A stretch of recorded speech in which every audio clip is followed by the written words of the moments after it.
from the Orleans at Vegas. We're here for semifinal action of the scratch division of the Las Vegas Open. 4 awfully good bowlers here, so we're going to try and capture bits and pieces of these matches as well as the title match. It's the top 4 seeds remaining in the tournament too. Top overall seed Kamron Weier here, in all Northwest match playing Marshall Kent. That's the 1 versus 4 match. This guy's 3 seed Geoffrey taking on 2 seed Kamron Doyle. Lots of interesting stories here, so we're going to try and capture what we can here. 2 of the very best from the Pacific Northwest Conference. Kamron, this year's Bowler of the Year. Marshall, last summer's Bowler of the Summer. So he captured everything there was to capture down. Junior Gold, North Point, Junior World Team, and on and on and on. They both opened with doubles, and Kamron left that 3-6. Well, over here in the other match, they're all tied up after 4. Both bowlers go in double spare strike.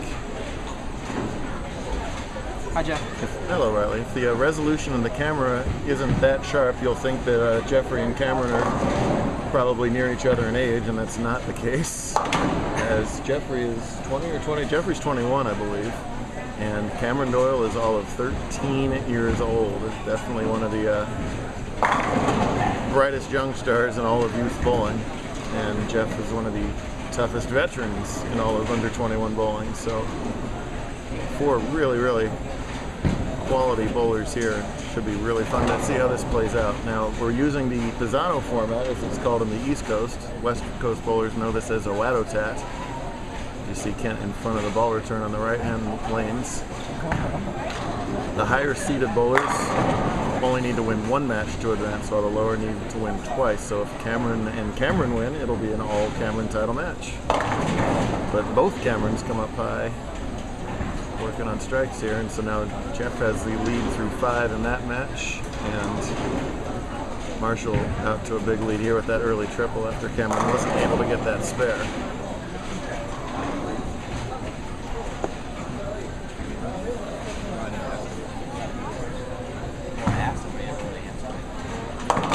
Oh, and Doyle chops the 3-6 off the 10, so big early leads now for Young and Kent. See Marshall playing that deep inside line. The lanes were pretty darn easy all Vegas Open. The only out of bounds was right of like the 4 board. Bowlers never got anywhere near the 4 board all day long, so they just kind of carved out a hold and hook spot in the track and lit them up all day long. That said, once you got to about the 10th, 11th, 12th game of qualifying, they finally started to burn out. When they burned out, the players had to move really, really deep because they started sort of in the track. So, and now we're on burn times burn. So bowlers have to play extremely deep, and when they do get that deep, there's the potential of a little bit of over-under as well. And it's weird to talk about over-under when you're looking at people play the 5th arrow, but that's absolutely what could be the case out there. All these bowlers excellent at playing that deep inside. That's why you're seeing him still in the Final 4 here. Really, it's Kamron's bread and butter game. I've seen some shows with him playing just about every arrow on the lane. He's certainly capable of playing, but I think if he had his choice, he wouldn't have any problem at all with playing deep inside. And that's something we haven't seen Doyle do all weekend long, be a little shaky on the spares there. Younger guy, it's a different situation. Just by a sheer default, he couldn't have been in this situation too many times in his life yet. Meanwhile, Young has been in significantly bigger pressure situations than even this, dozens of times in his career, both for the Wichita State bowling team that he's a part of, or other JBT events, which he's a multi-time titleist at. Other spots as well. No problem with the 9 pin for him. Gives him an early 30-some-odd pin lead, while Weier trails by just about that same margin. So if this result holds up for the rest of this game, we'll play yet another game in both these matches to determine our 2 title match winners. Over in the handicap division, which is yonder down there, anybody named Lovejoy is still alive, as 2 brothers are going at it for the title. Cody and Colin Lovejoy playing for the handicap crown as they qualified 1 and 3. This guy here is Cody. He's been at or top of the leaderboard just about all weekend long, and no matter what event we threw at him, the main event, the side event, or anything else. But right there, he goes right through the middle of the churches. We'll try and keep you up to date on that match as well. Young comes up high there, so had a chance to run away with this game in the last 2 frames and wasn't able to put the match away. We'll see if Kamron can stage a comeback here and see if other Kamron can do the same. The last time these two played on our webcast, it was 300 to 288. Hopefully you guys have watched that video. It was with the help of a mulligan or two. Still a pretty exciting match. Check out the West Seattle Bowl title match. See that. 13 years old, folks. Almost a third of my age. You don't see anything huge fancy here. It's not the hugely high rev rate. It's just everything in perfect balance, and his ability to repeat shots is what gets any bowler to a high level, and that's what he's seemed to have learned at an awfully young age. What? Hey, look at that.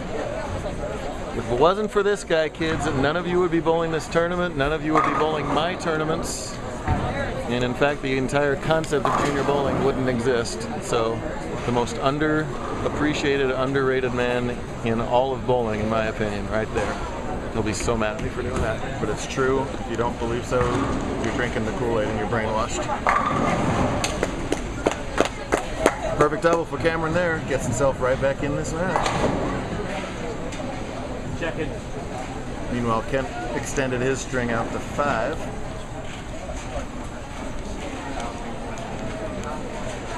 Kent from Yakima on his way to the Midwest for college next year for Robert Morris, who suddenly gone from a team that I don't know anything about to a potential national title winner overnight.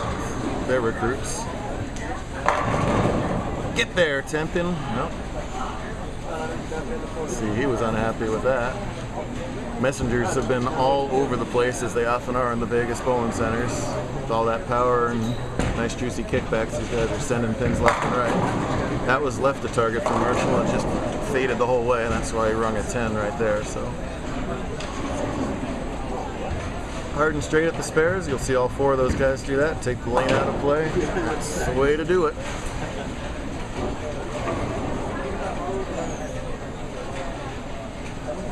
See Marshall do the exact same thing there. Instead of the butt hand coming around the ball, you see it straight up the back and not even halfway backwards. There you go. Jeff, for a little guy, takes up almost the full approach. Sometimes you'll see those shorter folks take shorter steps. He needs to take bigger steps to get enough momentum on the ball speed to get the ball down the lane. 10 in the pit that time. I hadn't seen Kamron bowl in person before. Most people have seen him on YouTube once or twice, and I was interested to see what the whole big deal was about this kid. And again, it's not an overwhelmingly amazing physical game like some of these kids, like the two-handers or something like that. But watch his shoulders. Watch the head and the shoulders. They don't move. That's such a key to being able to repeat shots. Meanwhile, a blasted 8-pin from Weier. They just don't move at all. It's pretty good. And that's a costly half 10 though. So he kind of needed that one. You can tell by his reaction. Best he can do right now is strike out for 205. Young going at a 215 pace, so if he strikes out, Jeff will need a mark in order to force game 2. Meanwhile, that solid 8 doesn't help Weier out at all, obviously. Marshall cruising along in the 230s, and Kamron can only get to 230 if he goes off the sheet from the 7th now. So looking like we're going to go 2 in the old Owato Tat. Sorry, that's right, the Pisano format. It's a neat. That's just Chuck's last name. You ever heard of Chuck Pisano, the world famous bowling writer? That's his son. Riley, the correct answer to that, since we're recording, was yes.